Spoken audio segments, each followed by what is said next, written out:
Semana passada nós fomos conduzidos pela palavra de Deus ao mais profundo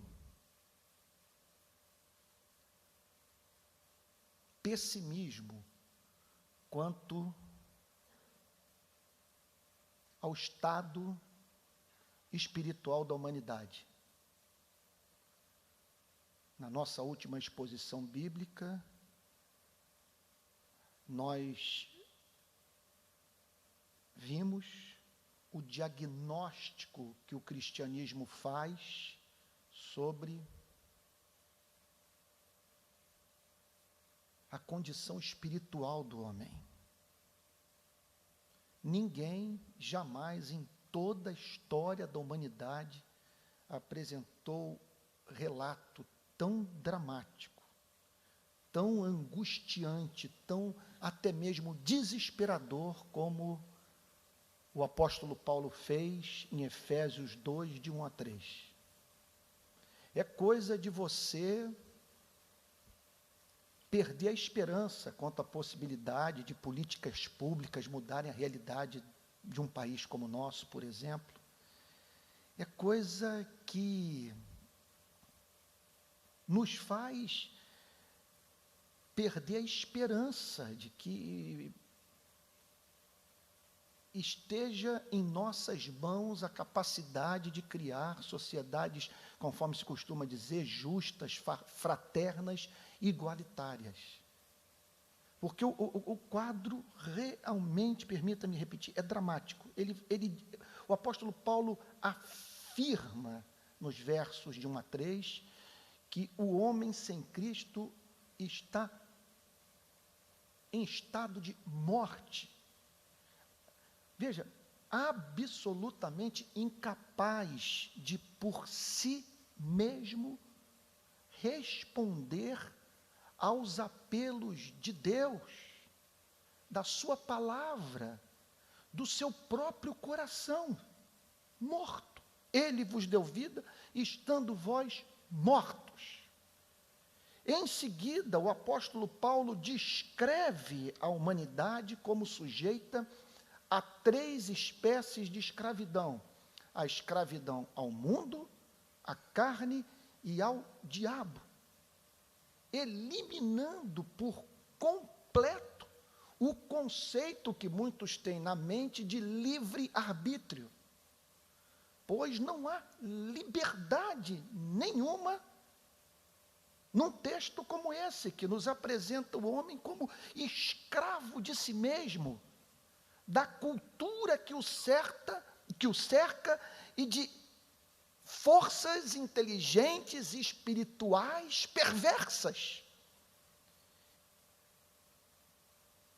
E o desespero pela condição humana torna-se pior quando o apóstolo Paulo fecha o argumento dizendo que, por natureza, o homem é filho da ira. Que o homem encontra-se debaixo do desprazer de Deus.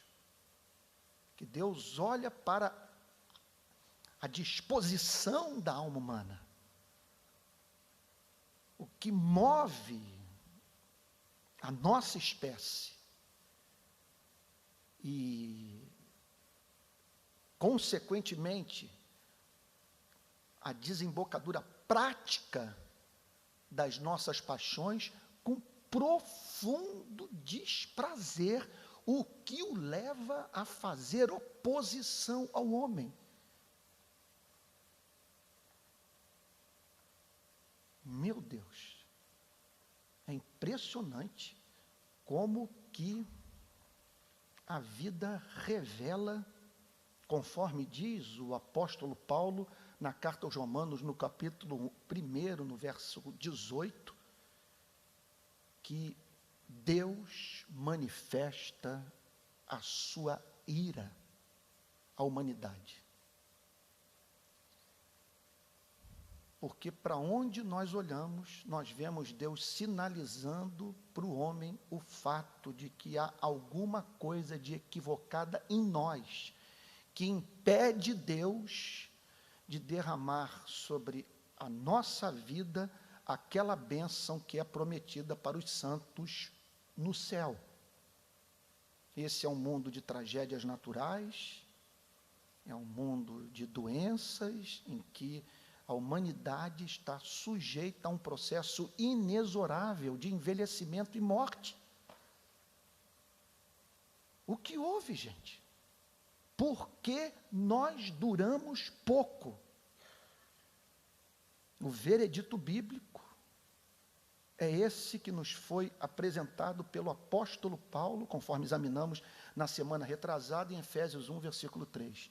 Por natureza, filhos da ira, da justa, santa oposição de Deus à nossa incapacidade de amar. Consequentemente, de viver a vida de amor que o próprio Deus vive. Se nós parássemos aí, é coisa, gente, de nós abrirmos mão por completo da obra missionária, sabe, da luta por políticas públicas, conforme acabei de mencionar, ou fundar escolas.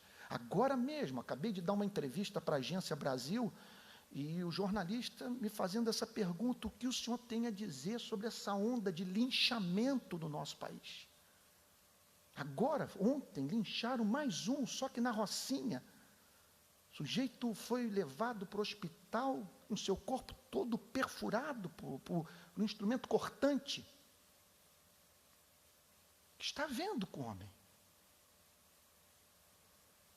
E aí nós pensamos na educação, nós pensamos na democracia, nós pensamos na eliminação da desigualdade social e na reforma educacional e por aí vai. Mas um texto como esse é um texto que nos conduz para o mais profundo ceticismo, se não vier acompanhado dessa pequena conjunção adversativa que aparece no versículo 4. Aí está a base da nossa esperança, para tudo, para esse planeta e, acima de tudo, do ponto de vista da relação de seres caídos com o seu Criador. O apóstolo Paulo, após a descrição do pessimismo, na verdade, realismo mais profundo dos versos de 1 a 3, a partir do versículo 4, ele fala do que Deus pode fazer e tem feito pelo homem. Falando de uma forma mais específica, tem feito pela igreja. Mas Deus. Notem que há um fio condutor no pensamento do apóstolo Paulo. Tudo começa na parte final do capítulo 1, quando ele menciona o poder da ressurreição como a causa da salvação da igreja. Por que estamos aqui? O que nos levou à experiência de conversão, que, como o teólogo Luiz Berkoff declara na sua teologia sistemática, que trata-se de um voltar-se para Deus em arrependimento e fé. A maior definição que eu já vi na minha vida da palavra conversão. Conversão é um voltar-se para Deus em arrependimento e fé. Como que esse milagre aconteceu na nossa vida? O apóstolo Paulo diz, ele ocorreu por conta do mesmo poder que levantou Jesus dentre os mortos ter agido na nossa vida. Agora, para tentar ajudar os efésios a compreenderem o porquê daquele poder ter sido necessário para a salvação dos cristãos, daqueles que vieram se tornar cristãos, na cidade de Éfeso, o apóstolo Paulo os faz olhar para a sua vida pregressa, de onde eles foram tirados. O objetivo é só um: levar a igreja de Éfeso ao culto de ações de graças, a mais profunda gratidão a Deus, a partir da sua exterior miséria espiritual. O apóstolo Paulo chama aquelas pessoas para a compreensão do fato de que sua situação era desesperadora e que se o poder da ressurreição,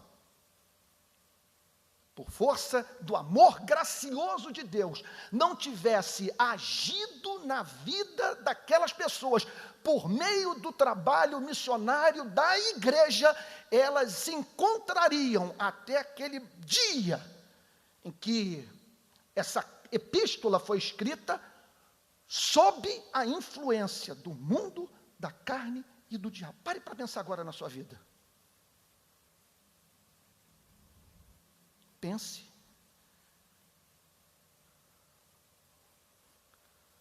Em que você teria se transformado se você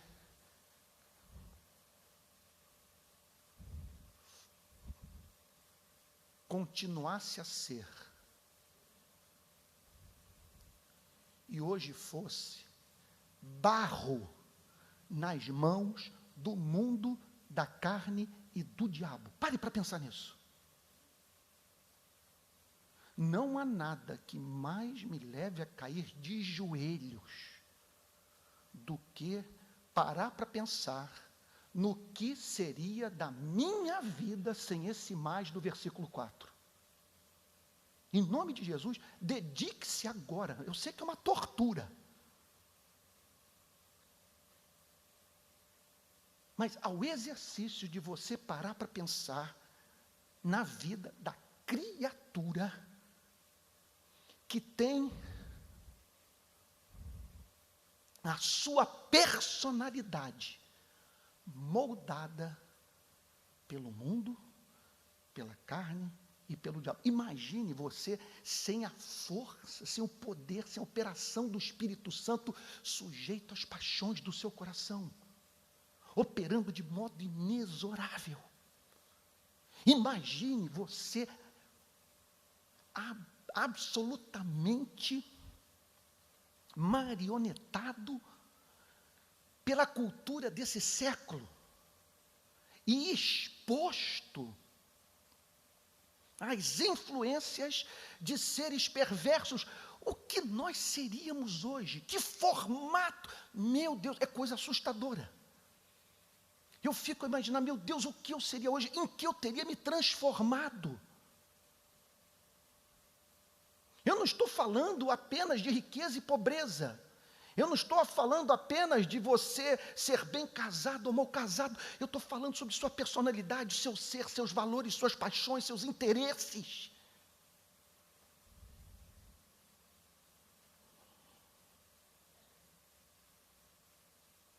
Eu fui entrevistado semana passada por um jornalista com uma sumidade.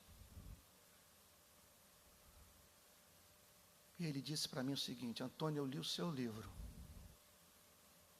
Impressionante como que eu concordo com tudo que você falou. Contudo, partindo de um ponto de vista diametralmente oposto ao seu. Porque eu e meu pai, minha família, somos todos ateus.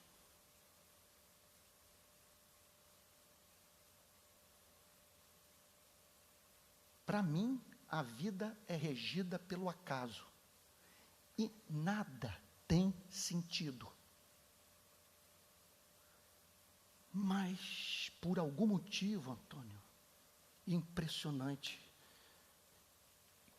que pela vida pública dele, de sua família, eu sou levado a crer que ele me disse a verdade. Nós temos um profundo respeito pela vida humana. E não fazemos outra coisa na vida que não seja, ele não falou com essas palavras, mas esse foi o sentido, lutar pelo que é justo. E eu do outro lado, o ouvindo, o amando, porque ele revela ter um carinho especial por mim, e dizendo: Pai, o que fez com que eu tivesse essa natureza que me impede de fazer uma confissão como essa?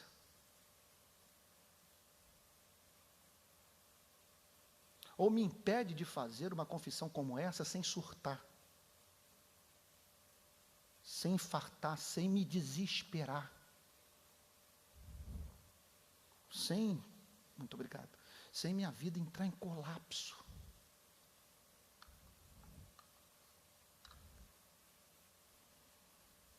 Olhe para a sua árvore genealógica. Não sei se você tem essa experiência, mas eu tenho. Seus primos, seus tios. Olhe para a família do seu pai, para a família da sua mãe. Olhe para os seus amigos de escola, de universidade. Para esse mar de gente, até mesmo preciosa, mas que até hoje não teve um encontro com Cristo. Jamais encontrei sequer um na minha vida a quem eu pudesse invejar.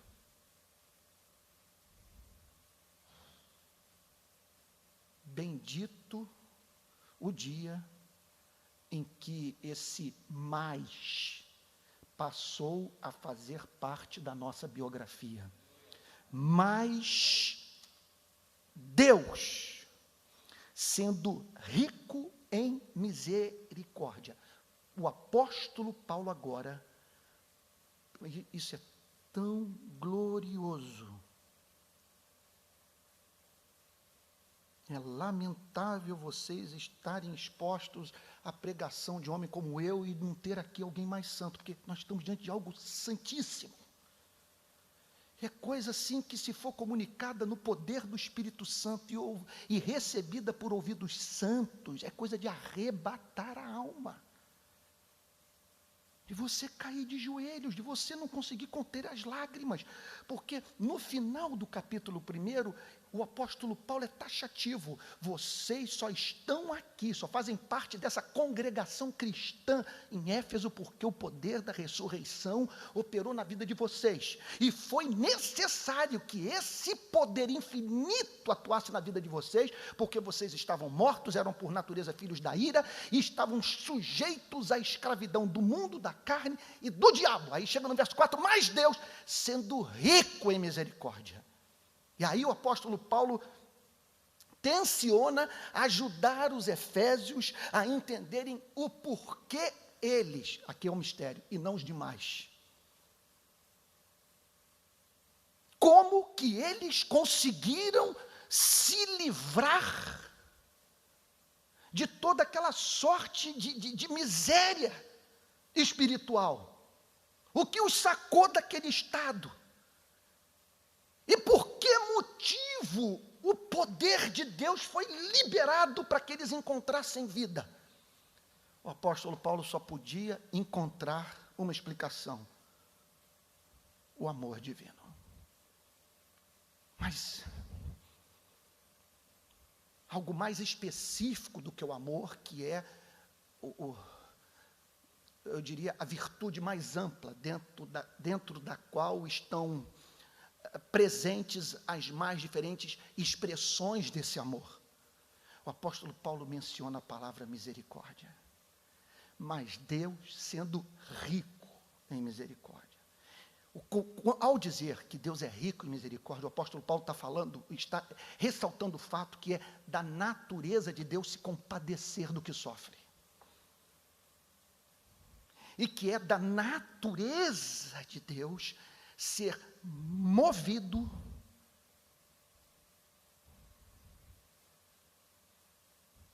a fazer pelo homem o que o homem é incapaz de fazer por si mesmo, para se livrar dos males que assolam a sua vida. Mas Deus, sendo rico em misericórdia, como aquela igreja estava vivendo um avivamento, como o apóstolo Paulo tinha imposto as mãos sobre a célula inicial daquela igreja e orado para que eles fossem batizados com o Espírito Santo, e como aquela gente foi batizada com o Espírito Santo e um avivamento irrompeu, eu não duvido nada de que quando aquela gente se dedicou ao trabalho de ler a epístola, ainda mais por se tratar de uma comunidade de escravos, as lágrimas foram derramadas. Quando o apóstolo Paulo os ajudou a pensar no exato momento em que Deus encontrou os efésios mortos nos seus delitos e pecados, sujeitos a essas influências malignas, e daqueles homens e mulheres se compadeceu e os tratou com misericórdia. E foi ao encalço da ovelha perdida, e disse para o que estava morto: Lázaro, vem para fora. Essa é a história da sua vida. Por que você está aqui?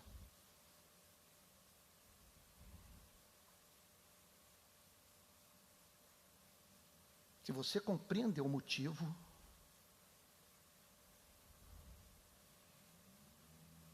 você jamais deixará de encontrar na vida motivo de alegria.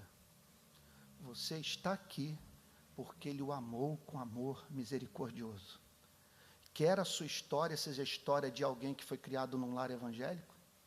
Ontem encontrei um rapaz em São Paulo que ele disse para mim: Antônio, meu pai é um santo. Pastor Diniz, da Comunidade da Graça de Guarulhos. Meu pai é uma referência de amor ao próximo para mim. Eu olhava para ele, ouvindo uma declaração como essa, e me lembrando do fato que eu fui criado por um policial e vivi uma vida completamente diferente. Agora, tudo que eu sei é que a misericórdia atuou na vida desse meu amigo Fernando, filho do pastor Diniz. Olha, o pai era tão santo, tão santo, tão santo, que ele violou todas as leis de plantação de igreja, quer dizer, de plantação de igreja com vistas a manter a família do pastor preservada. A igreja era na casa deles. Não tem essa história de sujeito que ficou traumatizado porque a escola dominical era na sala e tal, papai não devia ter feito isso com ele. Os filhos, os 4 filhos, todos no Senhor, são unânimes em dizer: isso nunca foi um problema para nós. Papai sempre foi uma luz para a vizinhança.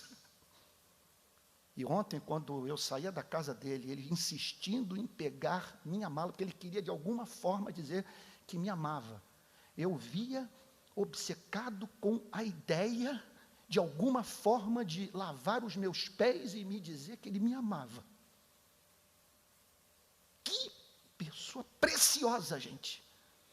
E quando o Fernando me falou aquilo, eu falei: esse é o amor de Deus por aqueles que foram salvos dessa forma tão especial e foram preservados dos descaminhos que minha vida tomou. Agora, por outro lado, quando eu penso na vida desses que foram fundo no pecado, como eu fui, talvez, como tantos que estão presentes aqui, de igual modo eu penso nessa doçura, nesse amor misericordioso, compassivo, nesse Deus que olhou para você e disse: não vou deixar você se perder eternamente. Isso é um tremendo do mistério. Porque alguns foram sacados dos 3 primeiros versículos de Efésios capítulo 2. E hoje amam a Deus. Estão em busca de honra, glória e incorruptibilidade. Eu não entendo. E ninguém jamais vai explicar para você por que nem todos passaram por essa experiência que você e eu passamos. Tudo que eu sei é que no meu caso, e acredito que você pode dizer, no seu caso, Ele tem sido bom para conosco. Que sua misericórdia é a causa de não sermos consumidos, e que ela se renova a cada manhã, e que essa misericórdia não tem fim. Você consegue imaginar isso? Ele olhando para você com compaixão, imaginando para onde esse rio de iniquidade ia levá-lo. e o arrebatando, e se recusando permitir que você fosse moldado por essas forças, vindo hoje, em 2015, se parecer com um monstro.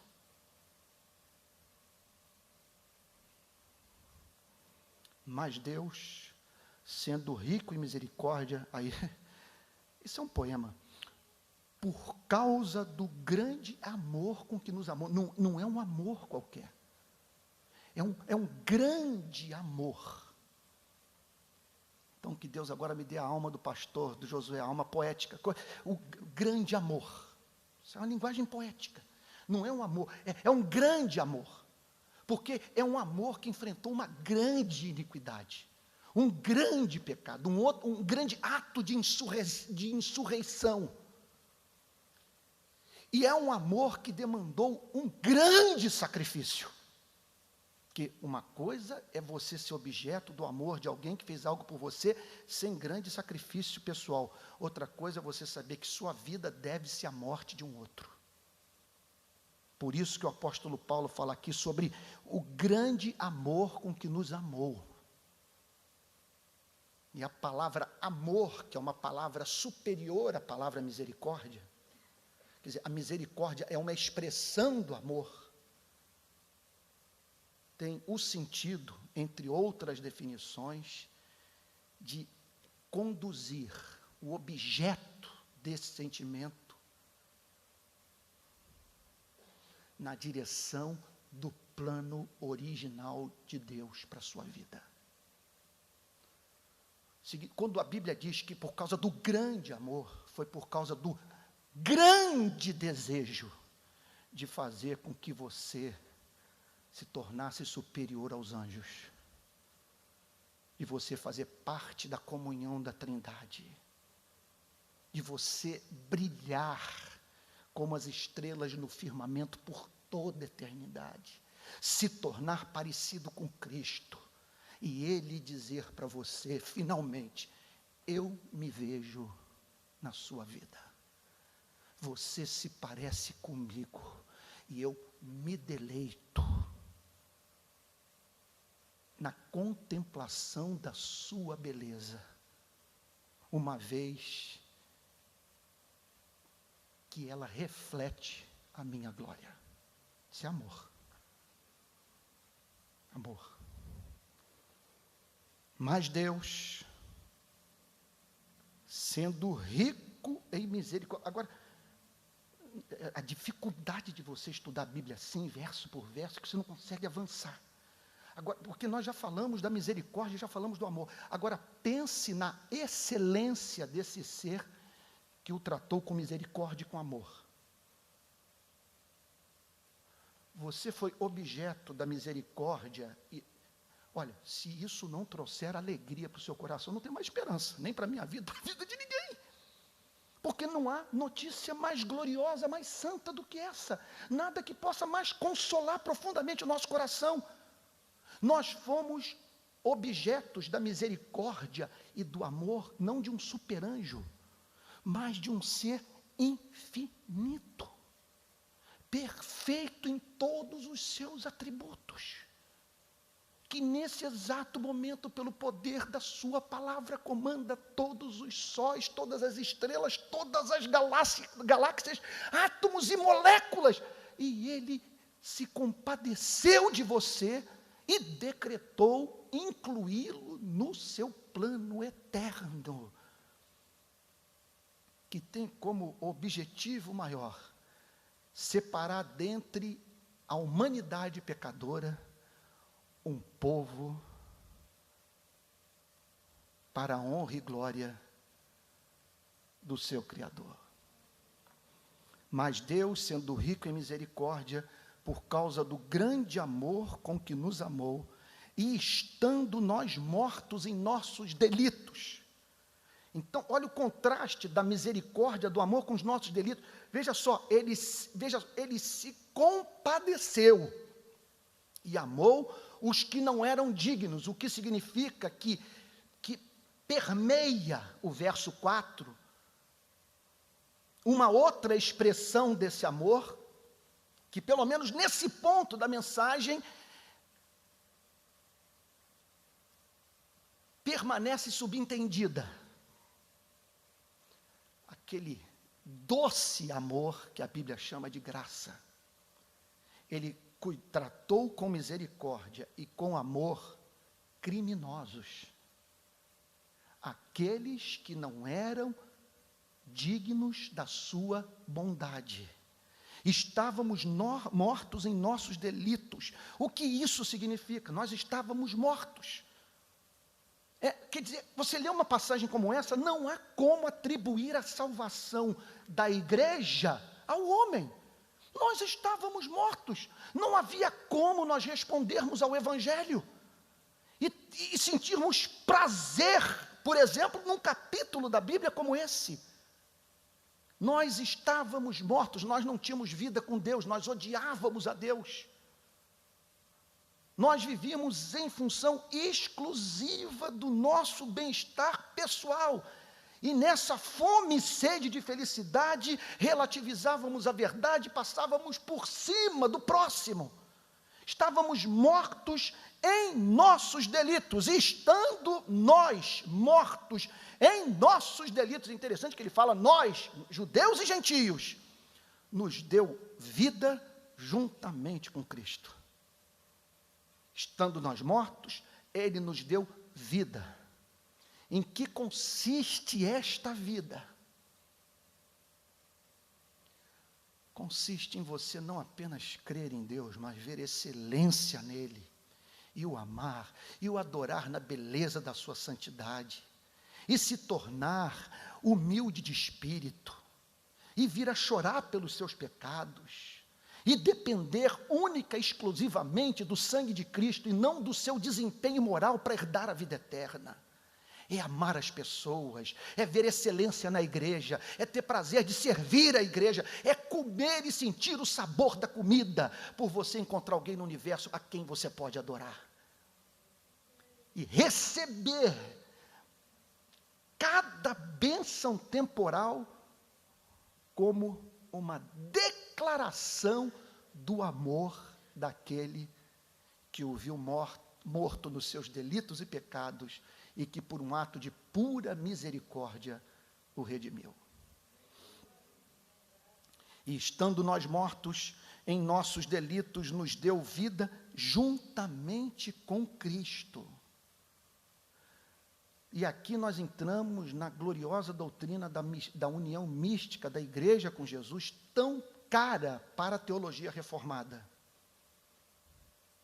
Porque para a teologia reformada,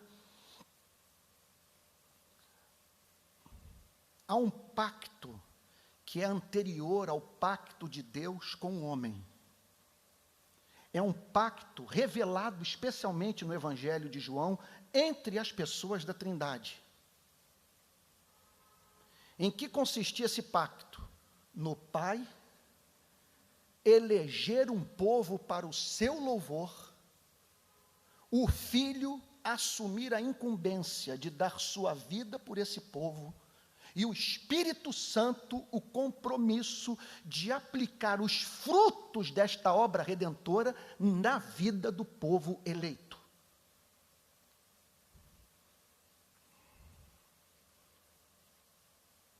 Por isso que o texto afirma que ele nos deu vida juntamente com Cristo.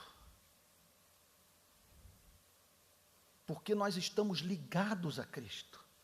Porque Cristo veio morrer pelo seu povo. O povo que lhe foi dado na eternidade pelo Pai. No Evangelho de João é mais do que evidente a presença dessa doutrina, como por exemplo em João capítulo 6, quando o Senhor Jesus declara a partir do verso 37, todo aquele que o Pai me dá, esse virá a mim. E o que vem a mim, de modo nenhum o lançarei fora. Porque eu desci do céu não para fazer a minha própria vontade, e sim a vontade daquele que me enviou. E aí, a bomba atômica. Qual é a vontade daquele que enviou o Senhor Jesus? E a vontade de quem me enviou é esta, que nenhum eu perca de todos os que me deu. Pelo contrário, eu o ressuscitarei no último dia. Nossa redenção é devida à pessoa bendita do nosso Senhor e Salvador Jesus Cristo. Por isso eu quero apresentar para você uma meta para a sua vida espiritual. Não dê, isso é sério, não dê descanso a si mesmo, enquanto esse nome não comover, enquanto esse nome não for doce nos seus lábios. Não dê descanso a si mesmo, enquanto você não puder dizer, Jesus, amante da minha alma. Hino de Charles Wesley, irmão de John Wesley. Jesus, amante da minha alma, permita-me voar para o teu seio.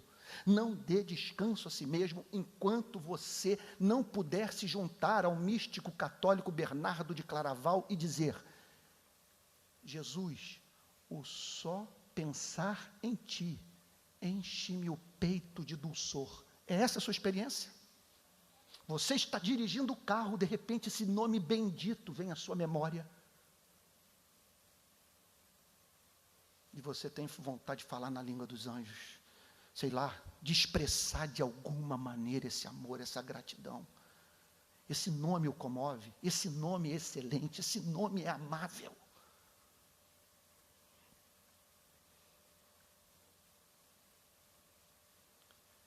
E estando nós mortos em nossos delitos, nos deu vida juntamente com Cristo. E aí? Meu Deus, pela graça, sois salvos. Ele falou do amor, falou da misericórdia, mas ao mencionar que os objetos do amor e da misericórdia foram encontrados mortos em seus delitos e pecados, ele não pôde omitir essa gloriosa expressão do amor que só a queda do homem permitiu que anjos e homens conhecessem. A graça, a capacidade divina de amar os que não são dignos do seu amor. Pela graça sois salvos. Agora, vamos ampliar o sentido da palavra graça. Graça não se trata, à luz dessa passagem, apenas daquela expressão do amor divino, mediante a qual ele lida comigo como se pecado jamais eu tivesse praticado. Graça é aquela expressão do amor divino, mediante a qual ele dá vida aos que estão mortos. E lhes abre o entendimento, e santifica suas emoções, e cria uma nova disposição de alma. Esse que é o problema do homem. O homem não tem essa disposição, não tem essa, como é que eu poderia expressar? Essa energia, essa força, a palavra mesmo é disposição, criada pelo Espírito, que lhe permite usar suas faculdades para a glória de Deus. O problema do homem é que o problema do homem não é que ele careça de novas faculdades, o que ele carece é de uma disposição de alma nova, e que lhe permita usar as suas faculdades, sua razão, suas emoções, sua vontade, para a glória de Deus. Pela graça sois salvos. Você imagine agora essa epístola sendo lida, essa mensagem sendo proclamada no primeiro século da era cristã, na cidade de Éfeso. Que Deus nos permite nos unirmos à gratidão, ao louvor, às ações de graças daquele povo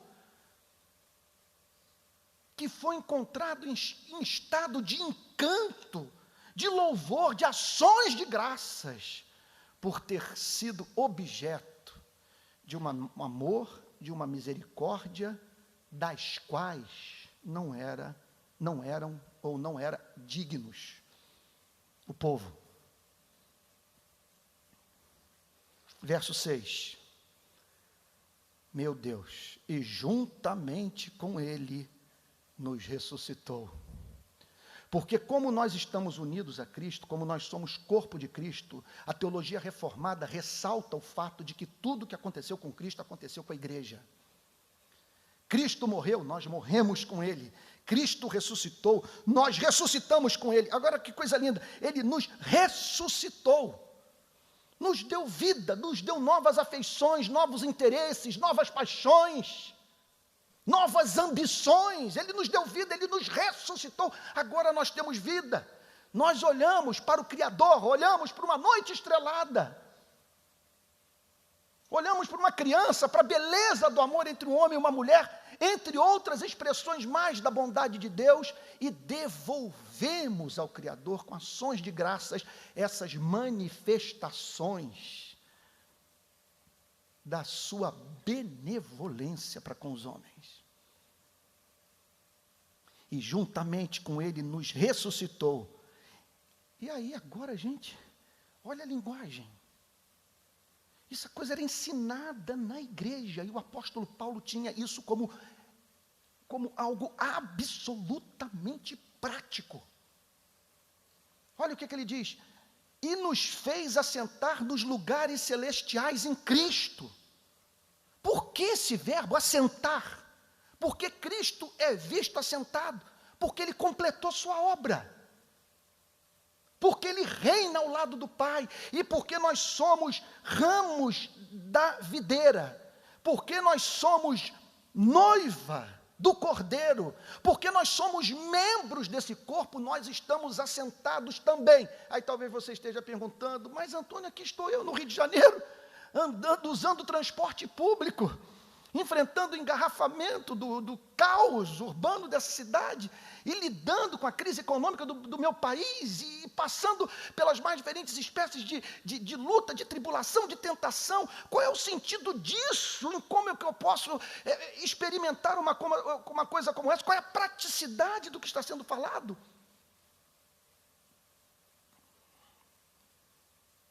Faço minhas as palavras do grande Martin Lloyd Jones.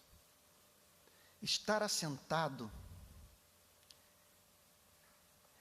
é estar naquela esfera onde o diabo não toca em nós. Ele não tem acesso àquele lugar. Estar assentado significa ter comunhão íntima com aquele que nos salvou. Estar assentado significa não ser mais cidadão desse mundo. Nossa pátria está nos céus, por isso que tudo nesse planeta a gente pega de leve. Nós somos as figuras mais difíceis para o não cristão compreender. Nós recebemos as bênçãos com ações de graças, mas nada nos deixa... Como é que eu poderia dizer? A palavra não é essa, é a única que está me vindo da minha pobreza, do meu vocabulário, embasbacado. Você vai para Paris, é um barato estar em Paris, mas eu aguardo a Nova Jerusalém. Eu aguardo, eu não sei como que é com vocês, quando eu estou em Paris, num lugar desse que Deus me dá a oportunidade de conhecer, quando eu olho para uma delegacia, olho para um hospital, olho para um cemitério, eu digo: a minha pátria não é desse mundo. Não posso botar os meus afetos nisso aqui. Foi quando eu vivi a experiência... Pelo amor de Deus, longe usando o português da rua, de querer tirar onda com uma bobagem como essa. Mas uma dessas oportunidades que eu tive, eu acho que de pregar fora do país, estive lá em Nova York, não sei se foi uma conferência, não me lembro nem o motivo da viagem, para ser franco. Mas eu estava andando pela rua e me deu vontade de subir o World Trade Center para orar. Eu falei: eu vou orar lá de cima. Já orei tanto no Pontal do Atalaia, em Arraial do Cabo, vou orar no alto da torre. Quando eu cheguei ali, gente, foi inevitável pensar na história de Satanás chamando Jesus para estar no pináculo do templo, contemplando a glória do mundo, porque eu me via no ponto mais alto da cidade mais cosmopolita do planeta. E ali do alto, vendo aqueles prédios maravilhosos, aqueles escritórios, dentro dos quais eu podia imaginar algumas das pessoas mais brilhantes do planeta trabalhando. E passei ali, até onde minha memória me ajuda, umas 2 horas orando. Mas orando mesmo. do Rio Hudson, Empire State, aquela coisa toda, até que, lá pelas tantas, especialmente pela associação daquele momento com a tentação do pináculo, eu fui levado a olhar para Nova York como se eu estivesse olhando para o planeta Terra e dizer: tu estás crucificada para mim e eu estou crucificado para ti.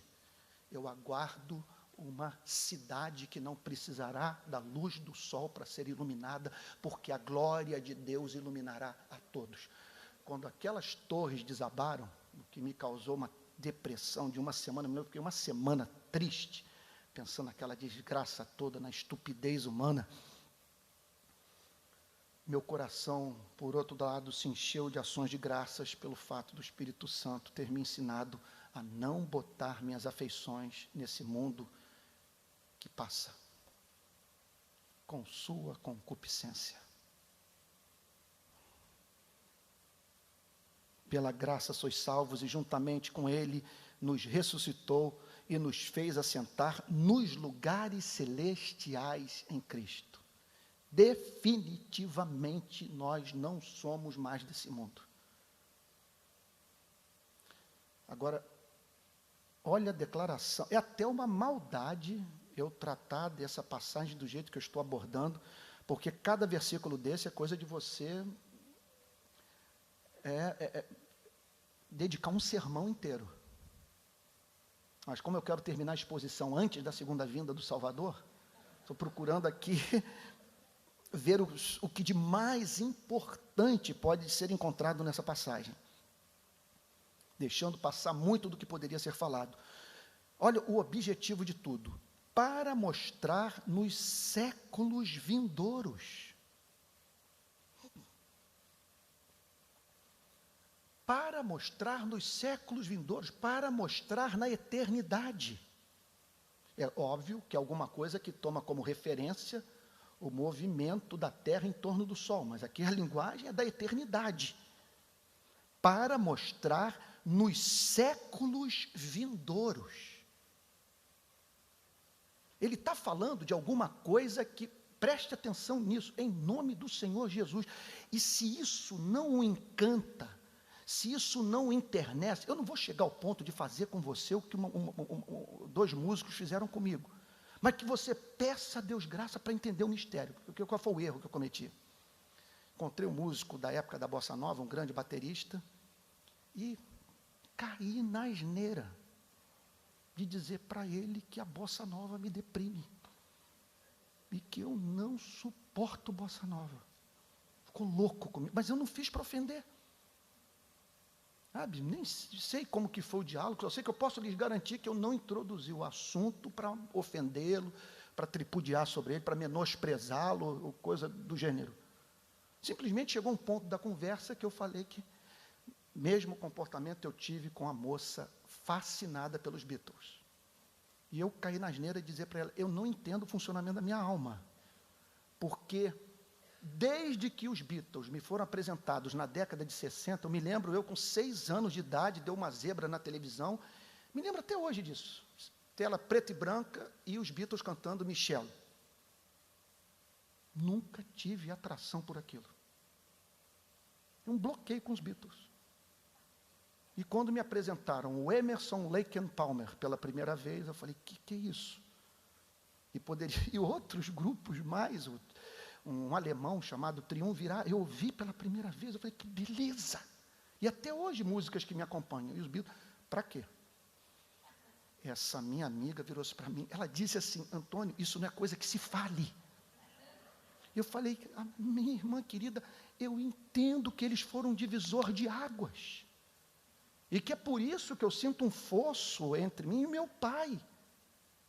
Por isso que os meus filhos gostam das minhas músicas, eu não gostava das músicas do meu pai, porque eles dividiram a história da música, com um novo ritmo. O pastor Josué pode explicar isso melhor do que eu. Eu entendo o valor, só não tenho prazer estético. O que eu posso fazer? Mas aqui não. Aqui você não tem essa liberdade. Aqui, se você não vê beleza nisso, você tem que cantar o hino americano, abra os olhos do meu coração, abra os olhos do meu coração, quero te ver, Senhor, quero te ver exaltado e bem alto, brilhando na luz da sua glória. Você tem que pedir espírito de sabedoria e de revelação, porque isso aqui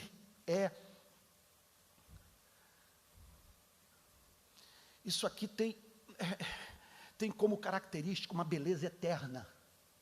Porque olha o que o texto diz, olha só, para mostrar nos séculos vindouros a suprema riqueza da sua graça. Aqui sim está a experiência estética que transcende a experiência com as artes plásticas, ou com a música, ou com qualquer outra espécie de arte produzida pelo homem.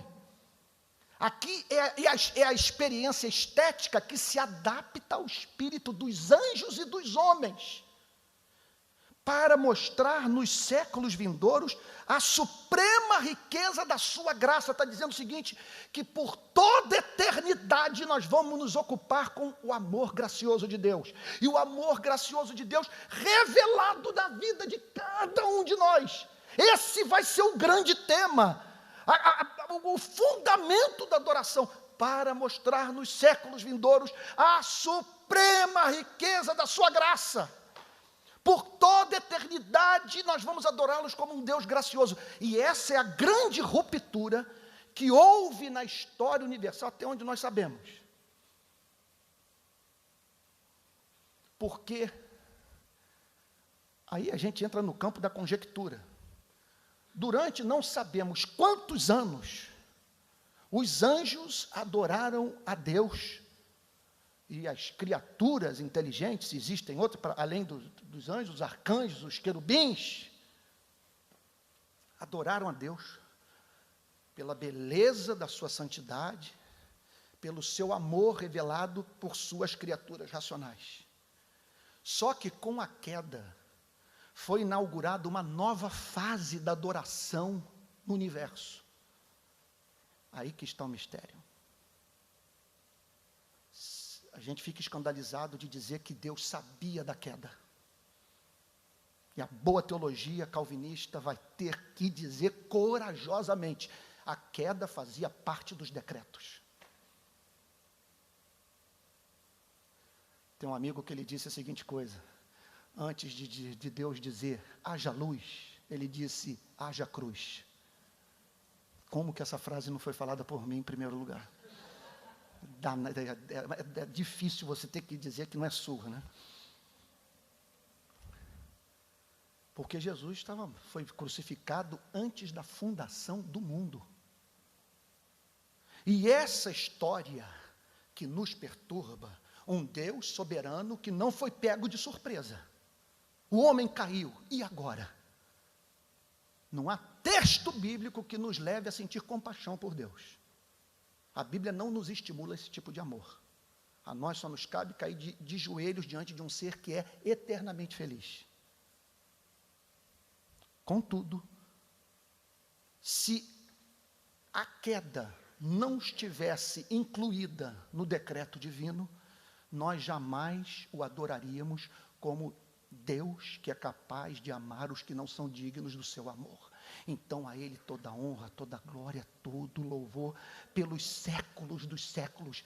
Vocês imaginem, se não houvesse o decreto da queda, não haveria também o decreto da cruz, e sem a cruz nós não teríamos o sangue de Jesus Cristo como grande referência do amor ardente de Deus pela humanidade, pela sua igreja, pelo seu povo. Que mistério, gente. Para mostrar nos séculos vindouros a suprema riqueza da sua graça em bondade para conosco, em Cristo Jesus. Como diz John Stott, Paulo era um homem intoxicado de Cristo. Ele não consegue avançar sem mencionar Jesus Cristo. Repito, avivamento não vem quando nós pregamos sobre o Espírito Santo. Avivamento vem quando nós pregamos sobre Jesus Cristo, pois o Espírito Santo veio para falar sobre Jesus, não sobre si mesmo. Jesus Cristo. Verso 8. O protestantismo inteiro está alicerçado no verso 8. Foi esse versículo que nos fez deixar de ser católicos. Aliás, abra um parênteses, eu estou lendo a trilogia do Ratzinger, do Papa Bento XVI, sobre Jesus Cristo. Gente, eu estou no segundo livro. Já li sobre a infância de Jesus, estou agora sobre o início da vida pública de Jesus. O livro parece ter sido escrito por um crente. Até agora não me deparei com nenhuma heresia. Eu nem sei como é que... Porque se o livro for nessa batida, amanhã eu estou doido para pegar, amanhã eu vou cair em cima dele de manhã. Se ele for nessa batida, eu vou ficar diante do maior mistério da minha vida.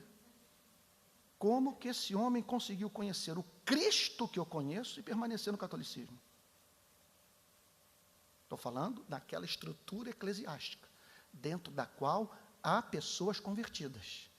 Contudo, que não pode ser encontrada no Novo Testamento, porque vai encontrar no Novo Testamento um rei, um episcopos, reinando, e quando fala ex-cátedra, na condição de papa, sua voz é infalível. Não peça isso de mim, que eu não tenho fé para isso.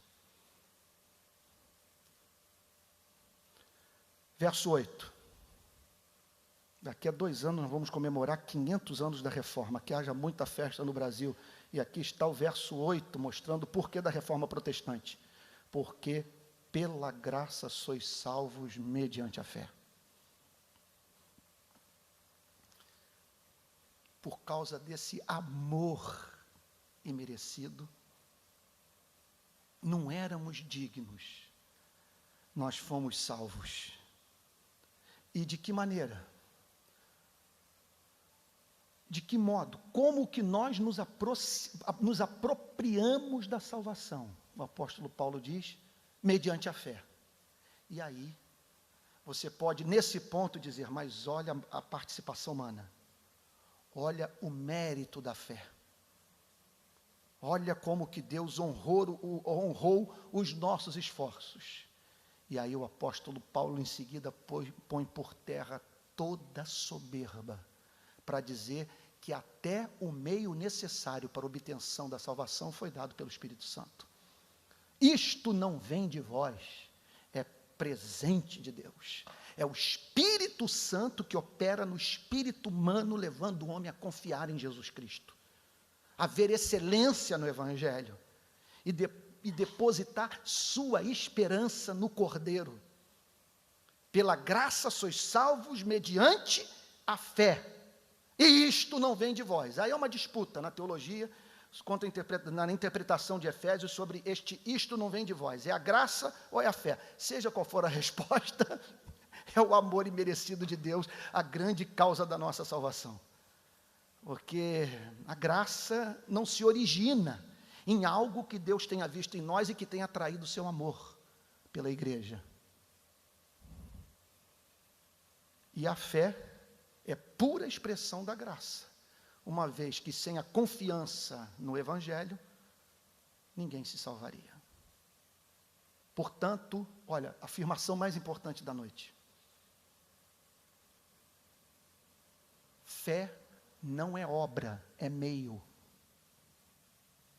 Fé, veja só, não é obra meritória, não há mérito na fé. Fé, conforme Charles Spurgeon gostava tanto de dizer, são as mãos vazias, sem obras, com as quais nós recebemos o presente da salvação. Se você não estiver com as mãos vazias, você não vai poder pegar o presente. Tanto é que ele adorava essa expressão, nada trago em minhas mãos, nada trago em minhas mãos. Todos os sermões, nada trago em minhas mãos. Até que uma senhora mandou um bilhete para ele, Senhor Spurgeon, nós estamos cansados de saber da vacuidade das suas mãos. Verso 9. Olha o protestantismo. Olha Lutero em Wittenberg, dizendo, se isso é verdade, não há espaço para purgatório. Se isso é verdade, não precisamos de confessionário. Se isso é verdade, ninguém tem que pagar penitência. não de obras. Posso usar o português da rua? Para que ninguém tire onda com Deus. Para que ninguém se glorie. Não de obras. Não da luta através da luta pela justiça social. Não por dar esmola ao pobre. Não por jejuar. Não por orar. Não de obras. Por quê? Olha, a gente, às vezes, podemos julgar alguns pregadores grosseiros no que falam, e a gente tem que tomar muito cuidado mesmo, mas a Bíblia, em alguns momentos, para reforçar o ponto, usa de imagens, assim, chocantes, como, por exemplo, dizer que nossas obras são trapos de imundícia. Vocês sabem o sentido de trapo de imundícia na Bíblia. Vocês imaginem uma pessoa lhe apresentar um trapo de imundície. É isso que Deus sente quando nós o procuramos com oração, com jejum, com dízimo, na perspectiva de nos justificarmos diante dos seus olhos, não de obras, para que ninguém atribua a salvação aos seus méritos, a si mesmo. Não de obras, porque o propósito é por toda a eternidade, anjos e homens o adorarem pela revelação da riqueza da sua graça. Último versículo. Meu Deus amado. Olha, eu não quero ser bombástico não, mas bem-aventurados os ouvidos que ouvem a mensagem da carta aos Efésios. Isso é muito santo, isso é glorioso. Olha o verso, olha a conclusão do pensamento. Pois somos feitura dele. Os que dizem que no grego a palavra é poema, é verdade mesmo. Nós somos obras de arte de Deus. Você consegue conceber uma coisa como essa? O que o apóstolo Paulo está dizendo é que esses que estavam mortos e reviveram, que ganharam liberdade das forças do mundo, da carne e do diabo, que receberam perdão, que ressuscitaram hoje. Gente, que coisa impressionante.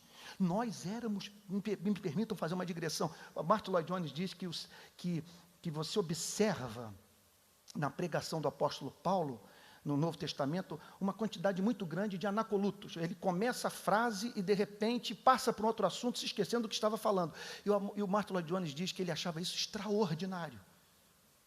Quer dizer, o que ele estava querendo dizer é o seguinte, que é natural que um homem movido pela paixão, pela palavra, que você encontre anacolutos na sua mensagem, porque ele está falando sobre uma coisa, de repente ele é remetido para outra. E de tão encantado que fica com a verdade que lhe foi revelada pelo Espírito Santo, se esquece do que estava falando.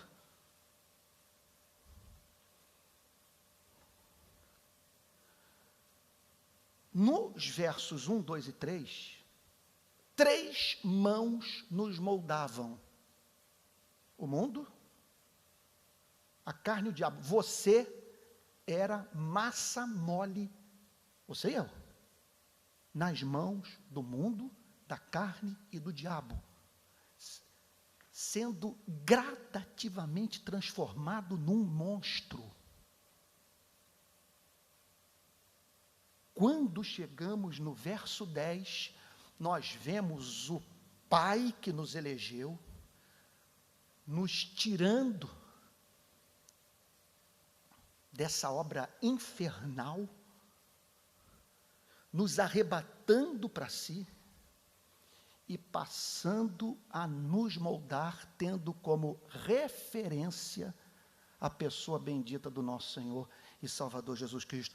Pois somos feitura dele, criados, mais uma vez, olha a intoxicação de Cristo, criados em Cristo Jesus, porque estamos unidos a Cristo, porque Cristo foi o nosso representante, o nosso primeiro pecou e nos afundou no pecado, o segundo, Adão, veio e nos redimiu, e porque estamos ligados a ele,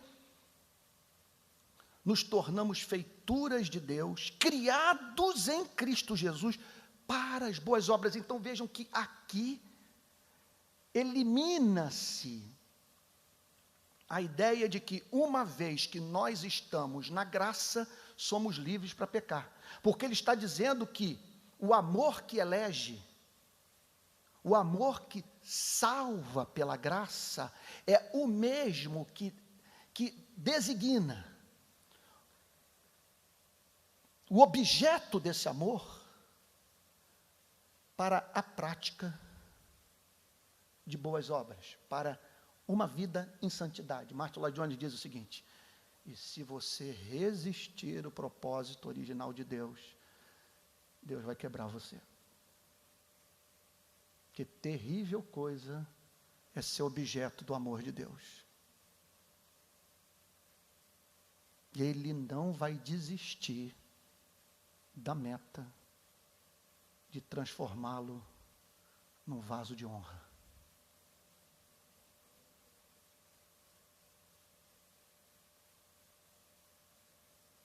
Não é mais o temor da lei, é o temor do amor, de você saber porque Ele me ama, Ele não vai dar trégua para mim.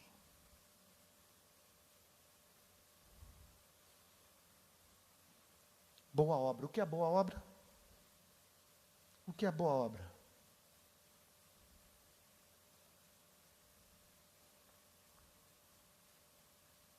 Uma coisa que eu não faço mais lá na igreja é esse negócio de ungir carro, ungir roupa, ungir casa, ungir escritório, porque isso não é boa obra.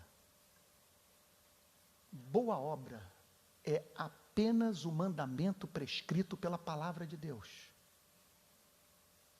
O que a Bíblia não prescreveu, como diz Lutero, é brinquedo religioso. Vamos lá para o conceito de boa obra. Boa obra é a prática daquilo que a palavra de Deus prescreve, tendo como objetivo a glória exclusiva do Criador. Isso é boa obra.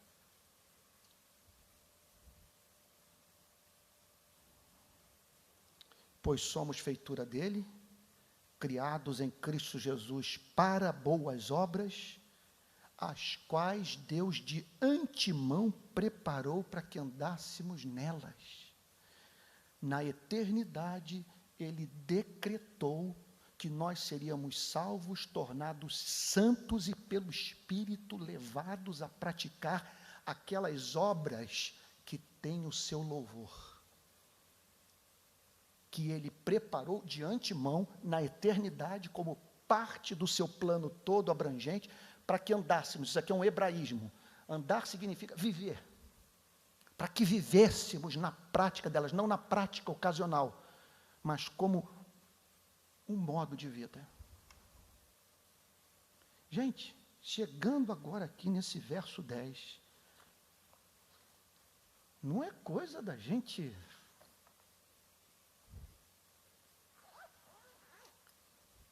adorar a Deus na beleza da sua santidade e o glorificar pelos seus feitos para conosco?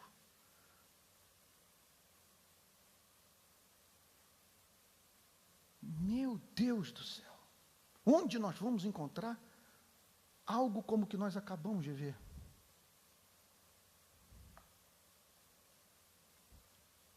E qual é o objetivo de Deus com esses 10 versos do capítulo 2 da carta aos Efésios? Levá-lo a partir de agora, praticar o que será praticado por criaturas inteligentes nos séculos vindouros. Adorar a Deus pela riqueza da sua graça. Que Deus o abençoe, em nome de Jesus. Só uma dúvida mesmo em relação ao texto mesmo. Nesse versículo 10, quando Paulo fala, fomos feitos por Ele, criados em Cristo Jesus. Ele está se referindo à criação antes, à queda? Não, está falando da igreja. Da nova vida. Dos que foram depois do eleitos, convertido pois somos mesmo. feitura dele, criados em Cristo Jesus para as boas obras. Está falando sobre os Efésios e, consequentemente, sobre todos nós. Eu gostaria de ouvir do senhor uma explanação sobre o que é glorificar a Deus. É uma boa pergunta.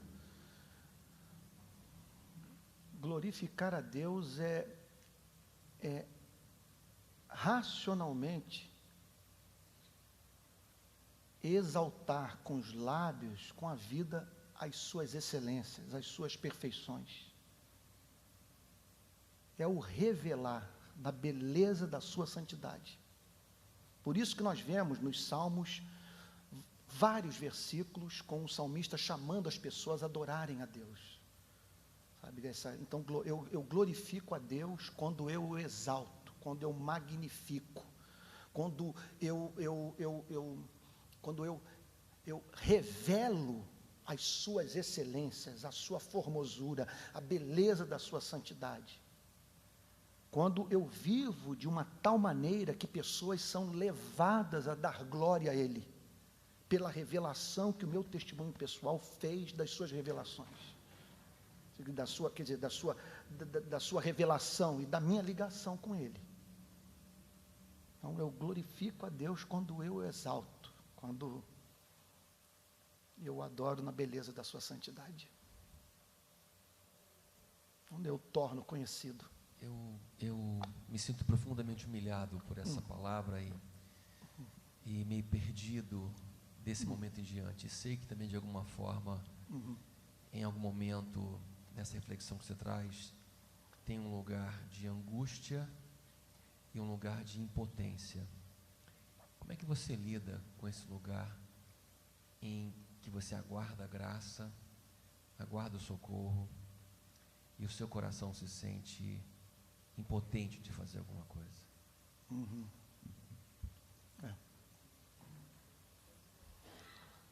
Bom, a primeira afirmação que a gente pode fazer com relação a esse mistério do plano eterno de Deus é saber que ninguém jamais procurou a Deus e não encontrou.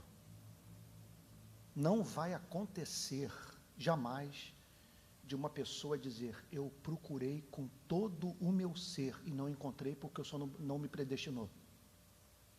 A questão é quem procura. Agora, quem procura, como disse C.S. Lewis, muitas vezes recebe da parte de Deus aquele suporte do Espírito Santo para continuar na busca, sem obtenção da bênção. Às vezes o que Deus dá inicialmente, disse C.S. Lewis, eu concordo com ele, não é tanto a bênção que nós almejamos, mas o propósito, a perseverança, a luta, aquela coisa de agarrar-se ao anjo do Senhor e dizer: não te deixarei enquanto tu não me abençoares, até que ele dá bênção. Ontem mesmo eu estava em São Paulo, pregando sobre o mesmo sermão que eu trouxe aqui para a igreja, a parábola do juiz Inico, aquele texto maravilhoso. Não fará Deus justiça aos seus escolhidos que a Ele clamam dia e noite, embora pareça demorado em defendê-los, pareça. Então, o que Jesus está dizendo? Está você orando e o silêncio de um ser justo, de um ser que ama o seu povo. Como explicar esse silêncio? Meu Deus, a gente pode responder essa pergunta das mais diferentes formas. Às vezes nós estamos pedindo por aquilo que não estamos preparados para receber. Às vezes nós estamos pedindo pedra, julgando que estamos pedindo pão. Então, o tempo da espera é o tempo como é que eu poderia dizer?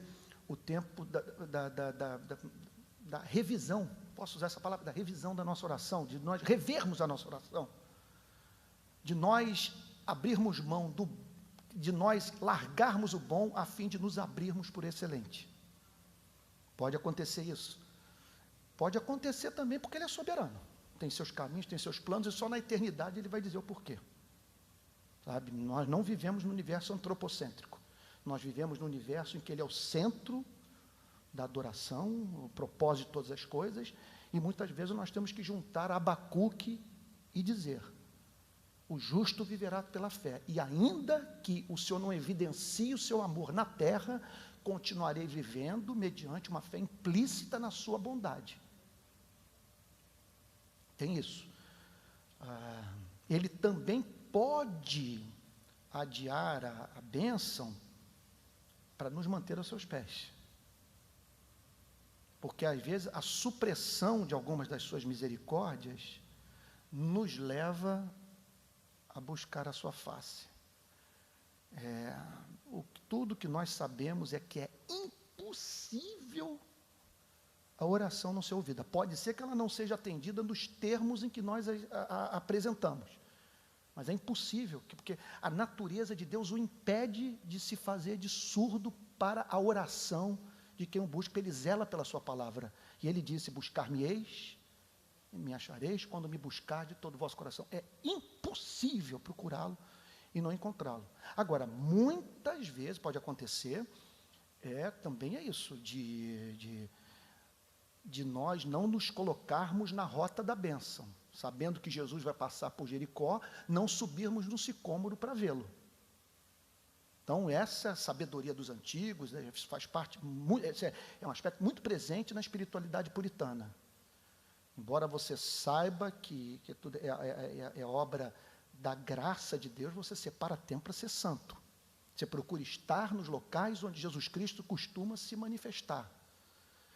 Então, se o desejo é a mudança do coração, por exemplo, os puritanos, não havia espaço na espiritualidade puritana para uma espiritualidade efeminada.